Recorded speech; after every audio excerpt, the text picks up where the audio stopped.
Okay, Assalamualaikum warahmatullahi wabarakatuh. And hi, welcome back to my YouTube channel.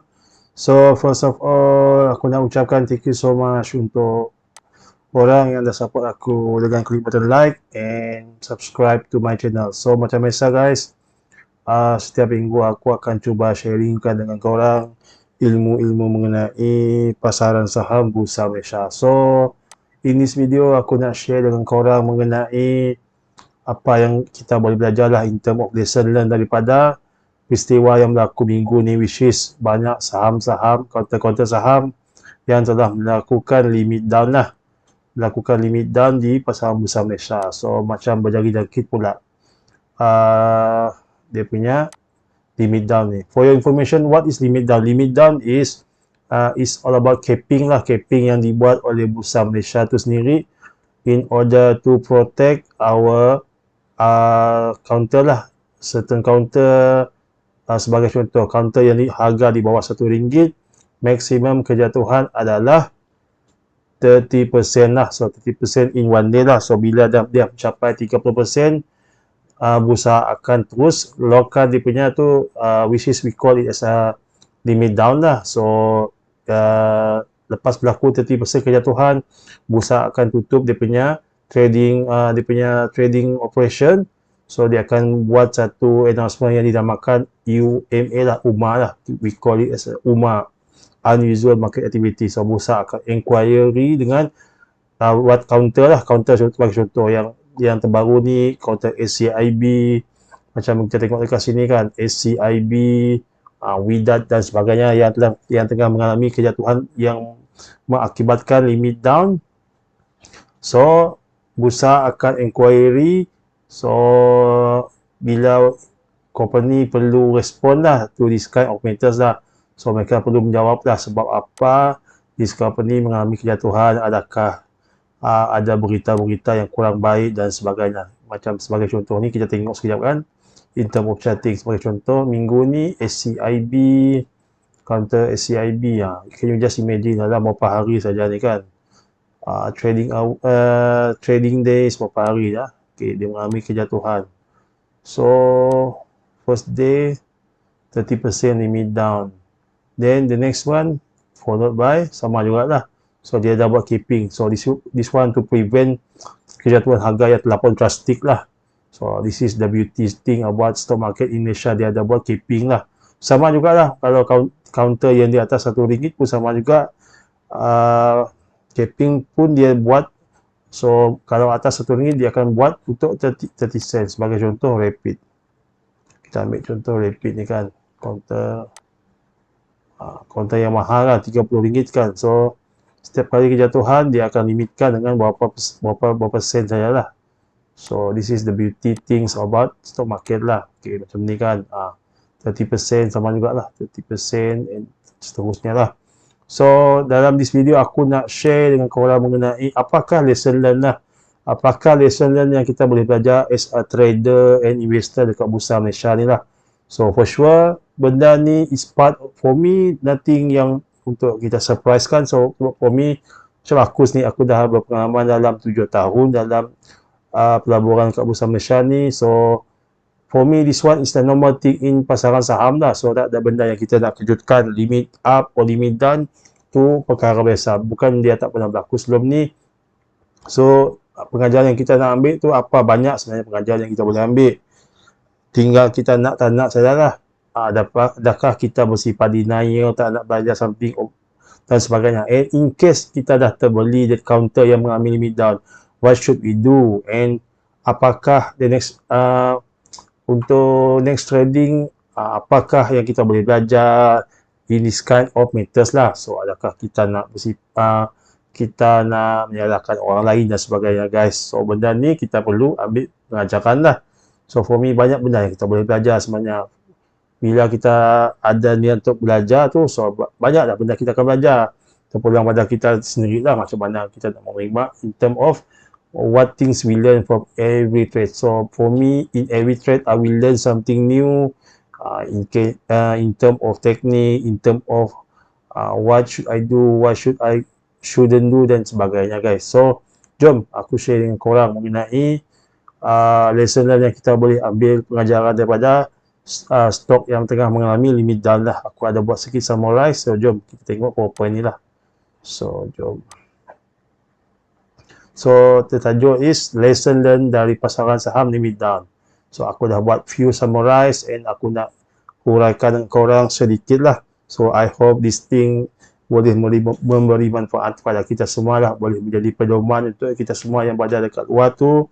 So next time in case this thing happen, so we can learn something from it lah. So jom kita terus bermula dengan poin yang pertama. So okay, nombor pertama sekali, poin paling penting is lesson learn is comply pada trading plan.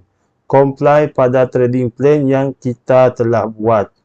So let's say once cut, so we cut. Let's say our risk is 10%. So even aku sendiri, aku akan amalkan in this kind of risk management. So we call this one as our risk management. So macam biasa guys, sebelum kita entry, macam aku sendiri, sebelum aku membuat keputusan jual beli, aku akan tulis dalam buku. So okay, why aku beli this counter, why aku beli this company. Okay, so apa yang aku akan tulis, apa teknik aku akan beli, so harga yang aku patut beli, and apakah risiko yang aku harus terima, yang mampu absorb. So aku akan kira dulu. Sebagai contoh, aku punya risk is negative 10%. So dengan modal yang aku letakkan tadi, sebagai contoh RM10,000. So aku dah ready untuk loss RM1,000 untuk mendapatkan RM2,000. So aku punya reward is 1/2. So aku akan loss 1K to earn 2K. So that's fair lah. That's for me lah. So ada orang lain dia punya calculation dan sebagainya. So aku lebih suka gunakan cara ni sebab it's very straightforward. So let's say aku ada modal RM1,000. So in order to win RM200, which is 20%, so aku akan ready untuk loss RM100. Benda ni yang kita harus clear dan jelas bila kita nak memasuki pasaran saham. Sebab kita tahu kita semua akan terdedah kepada risiko kerugian sebab nobody knows future, so we just act accordingly lah. So bila dah sentuh cut loss, so we must cut our position. We must clear our position no matter what happen. Tak kisahlah bunyi news yang menarik dan tak kisah apa-apa, bagi aku sendiri aku akan follow aku punya technical charting. Sebab bagi aku technical charting sangat bagus untuk mengawal emosi kita, yang akan membimbing kita actually. So bila kita dah clear, so aku patut clear dekat sini. So bila dah ada planning yang bagus, so kita just execute our order. So let's say dah touch our negative 10%, so I will cut my position, I will clear my position. Sebagai contoh, minggu ni juga aku ada buat satu cut loss juga, sama juga. So for me, there is tak ada benda yang aku pening ke kepala. So I just follow my trading plan. So sebab aku tahu dengan sentimen market yang tak berapa bagus, so bila dia dah touch aku punya cut loss, so aku clear aku punya position. So no question asked. Okay guys, we move to point number 2. Okay, kenal pasti teknik entry yang kita gunakan. Which is kenal pasti sebab apa entry dan kenapa kita exit. Benda ni sangat penting. Okay, apa yang dimasukkan dengan point number 2 is kita mesti tahu teknik apakah yang kita gunakan untuk buy the counter. Sebagai contoh, counter-counter yang tengah mengalami kenaikan yang dahsyat ni kan, let's say lah kita membeli based on buy on resistance kan, the strongest resistance. So alhamdulillah bila kita beli tu resistance tu dah pecah, volume pun memang ultra high dan sebagainya. So alhamdulillah kita punya saham tu fly beratus-ratus% sebagai contoh. Tapi after dia punya rally tu, dalam masa one day dia dah buat limit down 30%. So kita perlu tahulah. So aku entry ni based on okay, breakout resistance. Alright, then kenapa aku entry? So aku entry sebab di sini berlaku volume yang kuat, dia akan push higher lah. And the next one is kenapa aku exit. So apa plan yang apakah teknik plan? So exit strategy lah, either to take profit or cut our position lah in term of cut loss. So benda ni kita harus clear sebelum kita membeli mana-mana saham. So bila kita dah clear dengan second point ni, so senang kita nak proceed to the next one.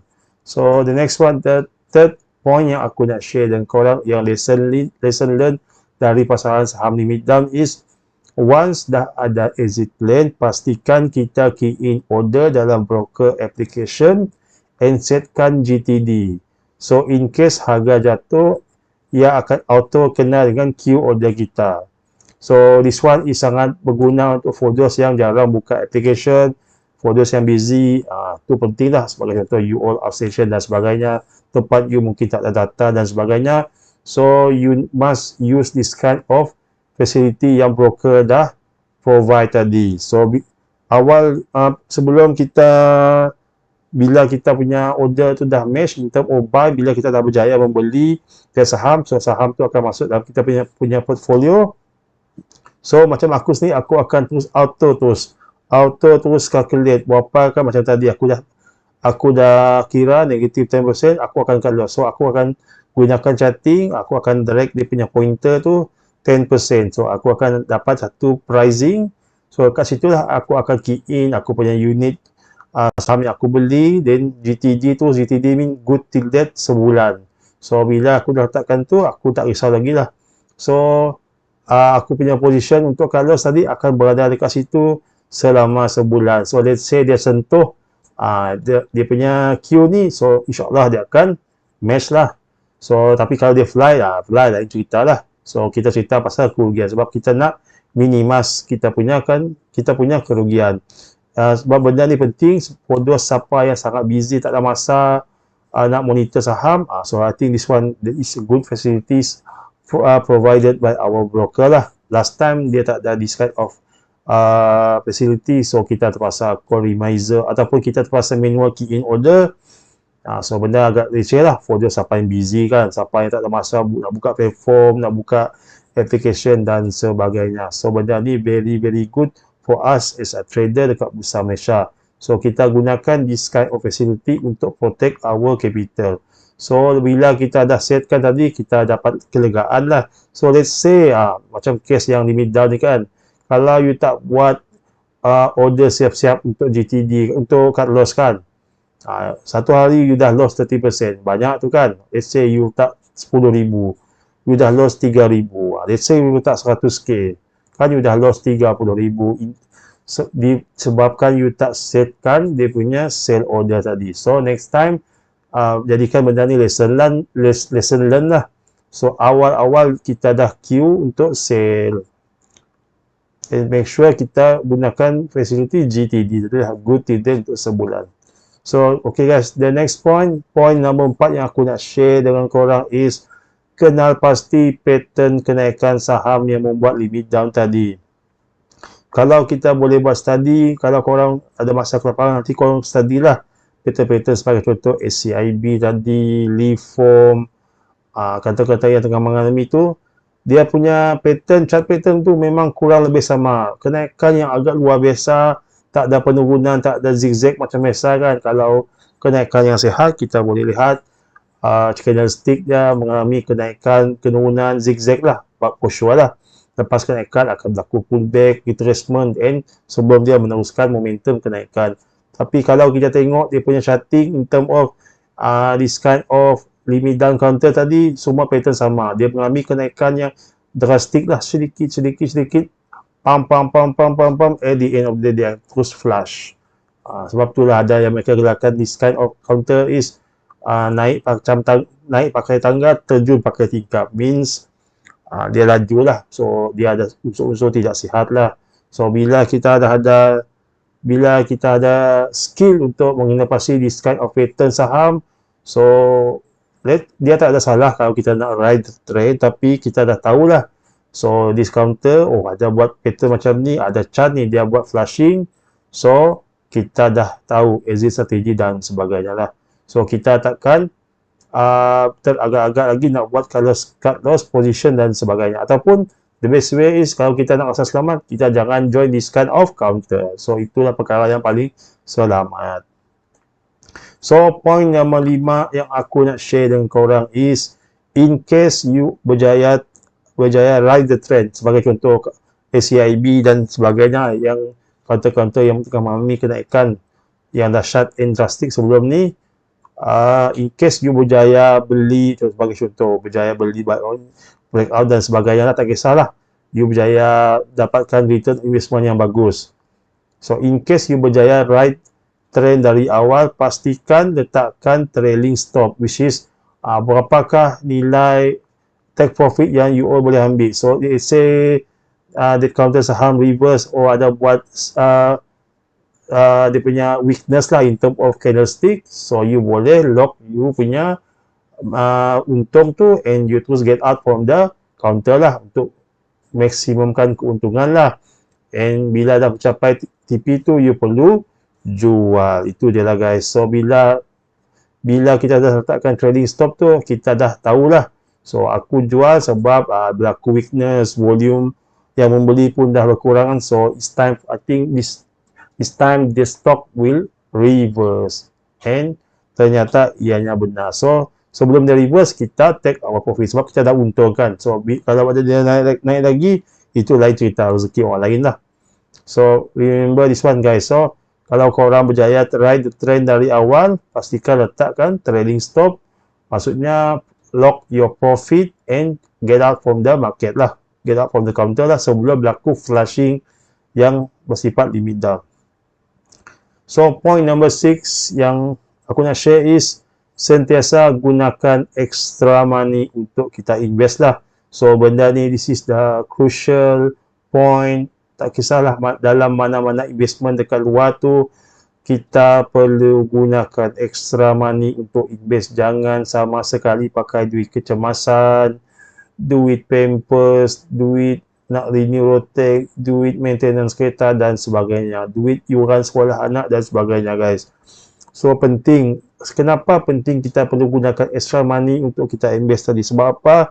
Kita sebolehnya dalam setiap trading yang kita nak buat, dalam investment yang kita nak buat, kita nak cuba removekan faktor emosi. Faktor emosi yang aku nak share dekat sini is, kita tak nak duit yang kita nak perlu gunakan dalam kecemasan tadi, let's say saham yang you beli tu mengalami kejatuhan. Let's say you pakai duit kecemasan, kan you punya duit kecemasan tu akan jadi hilangkan, akan menyusut.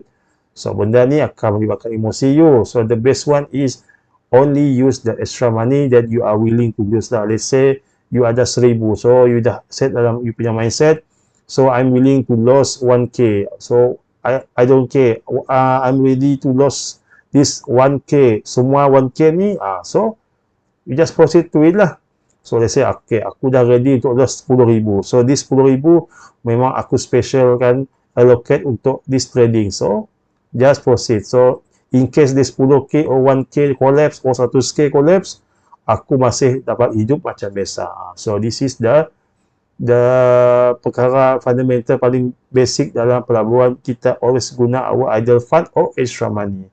So kita nak removekan faktor emosi. So point number 7 is never ever catch the falling knife. Sebab kita tak tahu sejauh mana saham tu akan jatuh. Sebagai contoh tadi, case SCIB and tim yang lain, yang counter-counter yang lain yang mengalami limit dalam few days. So kita yang tak ada knowledge and kita tak ada ilmu ni, sebaiknya kita tunggu dahulu dia punya selling pressure tu berkurang, maybe for few days. So bila dah ada tanda-tanda limit down tu dah semakin slow dan sebagainya, for sure yang saham yang jatuh akan naik, yang naik akan jatuh. So kita tunggulah sebagai orang yang ada ilmu, especially dalam bidang charting, kita tunggu dululah. Bila berlaku reversal, barulah kita masuk. So, bila dia tengah jatuh kauka tu, tengok dulu, monitor dulu, masukkan dalam kita punya watchlist. So, bila kejatuhan tu dah semakin rendah for few days, mungkin kita boleh masuk monitor balik this counter. Sebab banyak sangat case ni, yang case the falling knife, konon nak tunjukkan skill dia yang paling power dan sebagainya. Selalunya akan berakhir dengan kerugian dah. Sebab apa? Sebab kita tak tahu sejauh mana saham tu akan jatuh. So for me, tak ada apa yang perlu kita nak tergesa-gesa kan. Kata orang Sarawak, si ada benda kita perlu sengautkan. So saham sentiasa ada Monday to Friday, the saham always be there. So tinggal macam mana skill kita nak masuk dalam market. So again, never ever catch the falling knife. So kalau you salah tangkap pisau yang jatuh, pasti akan tercucuk badan sendiri. So pasti akan binasa lah dia punya efek. So jangan sama sekali, especially yang newbie yang tak tahu apa-apa tu, terdengar kawan-kawan berborak mengenai catch the falling knife, tangkap pisau dan sebagainya, jangan guys, bahaya. Is very high risk. Sebaiknya sabar dulu, tunggu dulu reversal, and lepas tu baru kita boleh masuk. Okay guys, so jom kita move to the next point yang aku nak share dekat sini dalam lesson learn dari pasaran saham limit down. Okay, point nombor 8 is, andai kata you nak juga beli saham yang jatuh tadi, macam yang aku beritahu tadi, tunggu ada tanda reversal pada second day lah. Maksud aku, bila first day tu dah ada berlaku reversal in term of candlestick, tak kisahlah dia ada berlaku hammer ke, bullish engulfing ke, tak kisahlah mana-mana reversal pattern of candlestick. So kita monitor dulu for the next second day. So bila second day tu volume buyer tu lebih banyak daripada dia dah berjaya overtake hari pertama reversal tu, mungkin kita boleh considerkan masuk entry lah. So tapi make sure kita jadikan support yang hari yang pertama tadi tu, the candle, jadikan dia punya bottom candle tu jadikan as your strong support lah.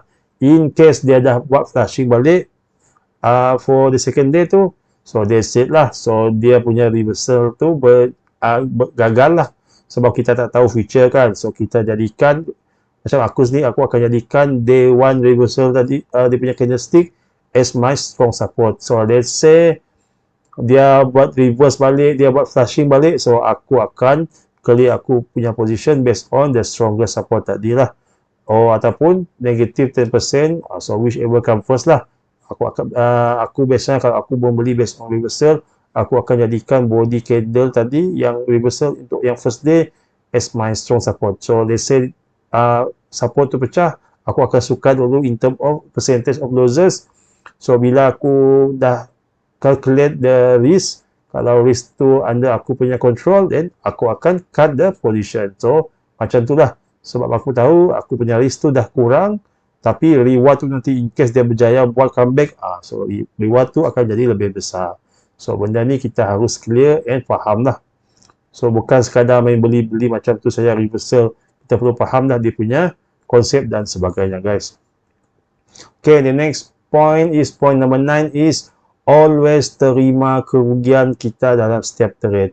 Sebab apa? Sebab kita tahu bila kita terlibat dalam investasi dalam stock market ni, rugi itu wajib. So, and the other point is, kita jangan blame orang lain. Kita cuba jadi pelabur yang bijak dan matang. So, sampai bila kita nak dalam setiap trade tu, bila kita mengalami kerugian, kita nak blamekan PMX lah, kita nak blamekan CA, CBCC, kita nak blame this company dan sebagainya, scam, bursa scam dan sebagainya. So sampai bila kita nak ada mindset macam tu?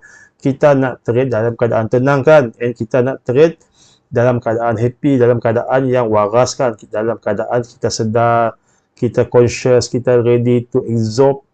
Kita as a good investor and trader, we must ready to absorb the losses. And bila kita mengalami kerugian tu, kita bersyukur juga. So kita dapat minimumkan kerugian. And bila kita mengalami keuntungan, alhamdulillah kita mengalami keuntungan. Sebab apa? Sebab kita dah buat homework dan sebagainya. And alhamdulillah kita punya setup tu berjaya. And in case dia reverse, kita pun syukur juga. Sebab apa? Kita berjaya untuk cut the losses short. So untuk menjadi pelabur yang bijak dan matang ni, tak ramai yang akan berjaya. Sebab apa? Perkara paling mudah dalam dunia is kita akan blamekan orang lain dalam setiap kita punya kesilapan. Walhal kita dah tahu, kita dah terlibat dalam bidang yang berisiko tinggi, dalam investment yang berisiko tinggi. So kenapa kita perlu blamekan orang lain kan? Kalau kita belum sedia untuk menerima kerugian, better kita tak payah invest and trade dalam stock market, sebab kita akan berhadapan dengan losses. Rugi, for me, rugi itu bukan pasti. For me is rugi itu wajib, sebab bila kita mengalami kerugian tu, kita akan belajar dalam setiap trade lah. So let's say you tak berminat, you tak nak mengalami kerugian, better you don't involve dalam stock market. Sebab apa? risikonya sangat-sangat tinggi. Nanti bila you dah rugi, nanti you dah akan start blaming somebody dan sebagainya. So this one is not nice lah. Kita nak konsisten dalam stock market ni untuk berpuluh-puluh tahun lagi. Macam kita punya uncle Warren Buffett, dia berjaya maintain untuk investing sampai berumur 90 tahun.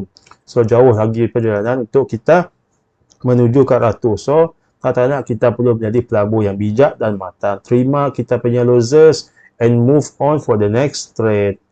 Okay guys, point yang nombor 10 is always sentiasa learn dari setiap trade kita. So kena pasti kesilapan, tuliskan kita punya kesilapan tu dan kekurangan kita dalam each trade, and for sure kita perlu trust the process. So kita perlu faham proses nak berjaya dalam bidang pelaburan. Tak kisahlah dalam bidang pelaburan ke mana-mana bidang, it's all about take time lah. It's all about consistency, kesabaran, jatuh bangun is part of the learning process.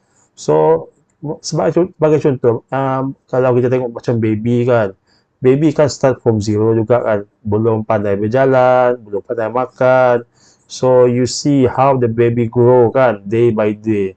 So starting from makan benda-benda yang kecil, minum susu dan sebagainya, belajar berjalan, merangkak dan sebagainya.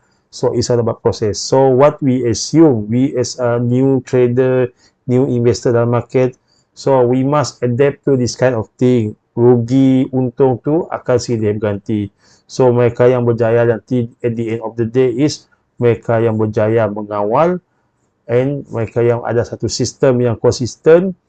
And let's say in case korang mengalami kerugian, korang dah ready to cut your losses short and move for the next trade, and let's say korang mengalami keuntungan, you let your profit run. So macam tu je lah. So very simple and straightforward. So kita perlu trust the process. So nak berjaya tu bukannya proses yang mudah guys. Nak berjaya ni tak ada benda yang mudah dalam dunia. Semua perlukan pengorbanan, semua perlukan fokus and disiplin.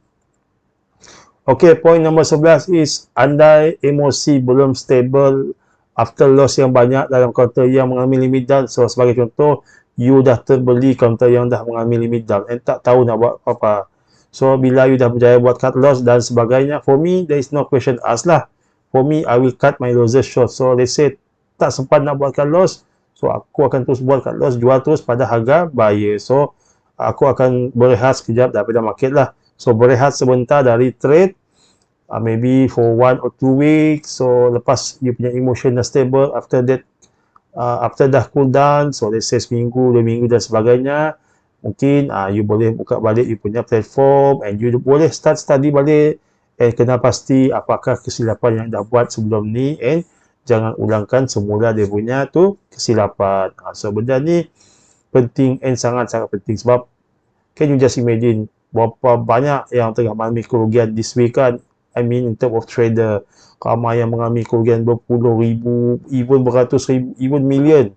Ramai yang mengalami kerugian disebabkan oleh this limit down. So can you just imagine macam mana nak kawal emosi? Tak semua orang akan berjaya untuk absorb this kind of emotion. So kita nak tak nak, kita as a trader and investor yang bijak and matang, kita perlu terima in this kind of losses and move on for the next trade. So yang paling penting tadi is emotion lah. So for sure memang siapa nak rugi kan, tapi bila dah mengalami in this kind of thing, so we need to accept kadar dan kadar kita sebagai orang Islam. Sebagai contoh, dah ketentuan kan, dah ketentuan kita mengalami kerugian. So kita nak tak nak, kita terpaksa terima and move on for the next trade. So the last one, okay, aku ada nak kongsi sikit quotes yang aku nak share dengan korang. Okay, aku ada 2 quotes lah aku nak share dengan korang. So sebagai panduan dan pedoman untuk kita semua lah. So number 1 is aku ambil daripada buku Rich Dad and Poor Dad. To be a successful business owner and investor, you have to be emotionally neutral to winning and losing. Winning and losing are just part of the game. So apa yang dia nak cuba sampaikan dekat sini is kita perlu bersifat neutral lah in term emotional tadi. So let's say kita winning, kita pun happy, alhamdulillah. And in case kita losing, kita pun dah bersiap sedia. Sebab kita tahu kita berada dalam industri yang bersifat high risk. So, kita akan berpotensi akan mengalami kerugian. So, bila kita mengalami keuntungan, kita pun happy. Bila kita mengalami kerugian pun, kita just accept that's part of the game. Okay, quotes yang kedua is about losers. Okay, do not embrace with your losers. Instead, learn from them and start again. Okay, benda ni sangat penting lah, especially traders lah dekat stock market. Okay, tak kisahlah stock market mana-mana instrumen pelaburan, for sure setiap orang akan mengalami kerugian and losses, kerugian dan sebagainya guys. So, modal pun akan menjadi semakin menyusut.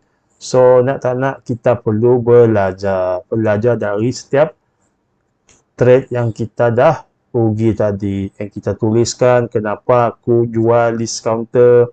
So, sama ada aku jual based on dah pecah dia punya support, reach the cut loss point dan sebagainya. And instead of blaming, kita learn from our trade day by day. So, kita ambil pengajaran daripada setiap trade yang kita buat setiap hari itu. Okay?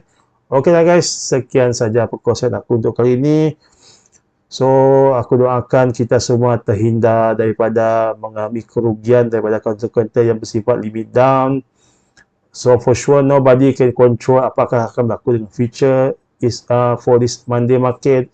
Kita tak tahu which counter lagi akan mengalami limit down sebagainya. So, kita as a pelabur yang bijak, kita just act accordingly lah. In case kita berada dalam tu, kita set terus kita punya cut loss point lah. Kita entry awal dalam kita punya broker app tu. So, this is to prevent our kerugian tu semakin besar lah.